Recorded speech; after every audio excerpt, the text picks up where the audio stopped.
There were a few questions that came in, actually, a lot of questions that came in online. And can you hear me? Okay. And it's impossible to engage all of them point by point. But what I've tried to do is summarize and group them together so we can talk about a broader analytical framework that can help guide the future discussion rather than get us bogged down in too many specifics for which we don't have the time or the format here. So I have 4 points. The first is not a question. It's pretty much an allegation. The study Quran is perennialist and will misguide people away from orthodoxy. It digresses from the Sunni creed, and the use of Shi'i sources is indicative of such digression. So you can feel free to respond. That's my paraphrase of what I'm reading from outside. Yeah, those were like 52 questions put into one, right? Yeah. Yeah, so, okay. All right. There's a lot going on in that question. I mean, for example, look, when you want to throw around the word orthodoxy, you always have to remember that one man's orthodoxy is another man's heterodoxy and vice versa. And the orthodoxy is a very, very problematic term. And it tends to be something that is at times hurled about somewhat irresponsibly.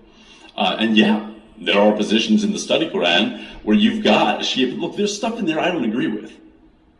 All right, there are perspectives in there that I say, well, this is what people said about this verse.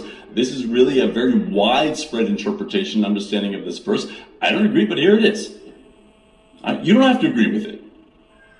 This is not a doctrinal text. This is not something that anybody should be picking up as if this is going to give them their creed for their particular tradition. Now, I think that if Sunnis are upset that it has too many things that don't fit with the Sunni creed, and Shiites are upset that it doesn't represent the Shiite creed well enough, and Sufis are upset that it's not esoteric enough in certain places, and Western scholars are upset that it doesn't actually give enough credence to certain aspects of the Western approach to the text, then we've succeeded. Seriously, there's a famous Arabic proverb that says, whosoever does not have a critic is a dumbass. And it's true. If you're going to go out there and be an intellectual, what's that? I said on that note, I think we can call it a night. Unless you'd like to add something. So, really, this is actually, we knew this coming out. We knew that basically, that ultimately no one was going to be happy with it. Now, one of the problems that's come out with some of the things that you've said is that people, they go in and they focus on one thing. And it's like, well, wait a minute. Okay, so that's one interpretation of that verse. There happen to be 5 more that are there. You didn't read them all first and take a look.